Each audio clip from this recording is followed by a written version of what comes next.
శ్రీ గణేశాయ నమః, శ్రీ సరస్వతి నమః, శ్రీ గురుభ్యో నమః. భక్తులారా, రామాయణ విశేషాలు చెప్పుకున్నాం. నేటి వరకు ఇంతకుముందు వరకు మనం బాలకాండాన్ని 29 భాగాలుగా చెప్పుకున్నాం. ఈ రోజున 30వ భాగం చెప్పుకుందాం. యజ్ఞం జరిగింది, అశ్వమేధ యాగం. పుత్రులు పుట్టాలి అనే ఉద్దేశంతో చేసిన యాగం. మరి ఆ తర్వాత పాయసం తీసుకొని వచ్చాడు ఒక భూతం అని చెప్పబడింది రామాయణంలో కదా. దాన్ని సగమేమో కౌశల్యకి ఇచ్చాడు. ఆ తర్వాత 4వ పాలేమో సుమిత్రకి ఇచ్చాడు. ఆ మిగిలిన 4వ పాలలో సగమేమో కైకేయికి ఇచ్చాడు. మళ్ళా ఆ పావులో సగం, మిగతా పావు మిగిలింది కదా, పావులో సగమే ఇచ్చాడు కైకేయికి. అందులో సగం మళ్ళీ సుమిత్రకి ఇచ్చాడు. మనం మామూలుగా ఏం చెప్పుకుంటాము, కైకేయి అంటే చాలా ఇష్టం అని చెప్పుకుంటాం. మరి మళ్ళీ ఎందుకు ఇచ్చాడు సుమిత్రకు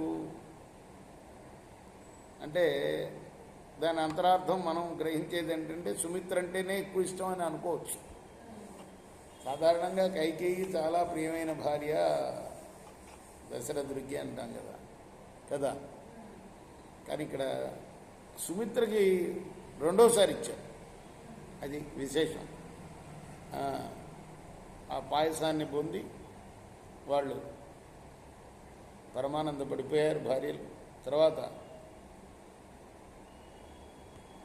అగ్ని సూర్యులతోటి సమానమైన తేజస్సు గలవారై వాళ్ళు, అంటే ఆ పాయసం తాగానే వాళ్ళల్లో బ్రహ్మాండమైన తేజస్సు వచ్చేసింది.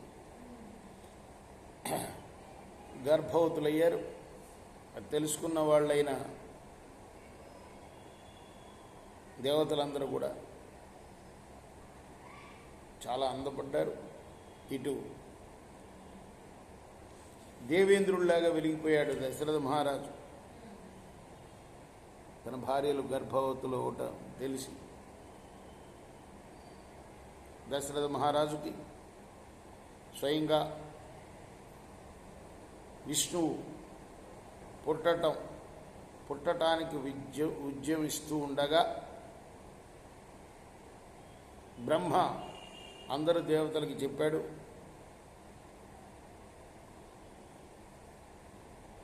మీరందరూ కూడాను రాముడి విష్ణువుకి కింకరులుగా, సేవకులుగా, ఇష్టం వచ్చిన రూపం కల వారిని సృష్టించండి అని చెప్పాడు. అంతేకాదు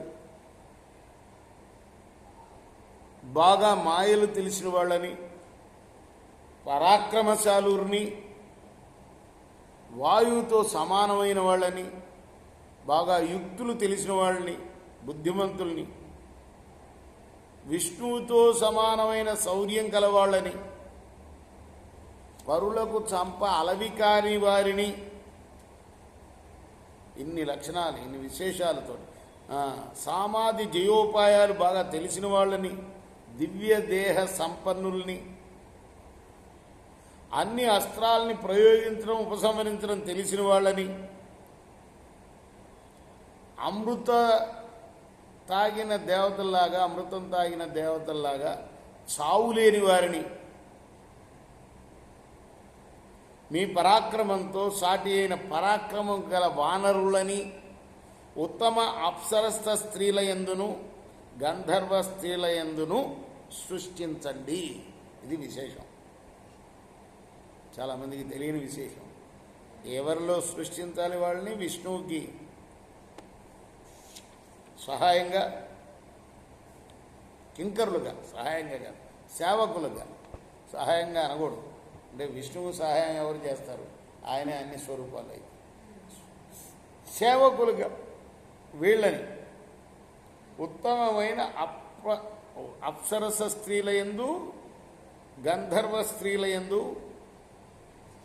ఎవరిని సృష్టించాలి? ఈ వానరుల్ని ఎటువంటి వానరులు? ఇప్పుడు మనం చెప్పుకున్న విశేషాలన్నీ ఉన్న వానరులు.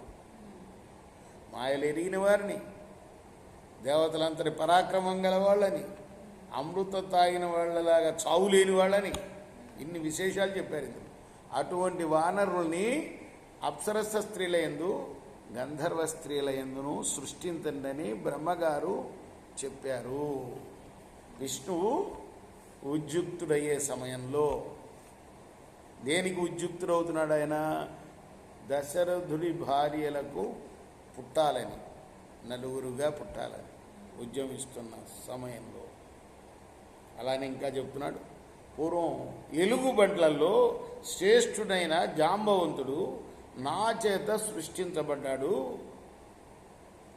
ఎలా అంటే, ఒకసారి నేను ఆవలించగా నా నోట్లోంచి పుట్టాడు వాడు, ఆ జాంబవంతుడు. ఆల్రెడీ వాడు పుట్టి ఉన్నాడు. ఎవరికి సహాయంగా? విష్ణువుకి సేవకుడిగా సహాయంగా. రేపు మనం మిగతా భాగం చెప్పుకున్నాం. కృష్ణార్పణమస్తు. సాయి కృష్ణ.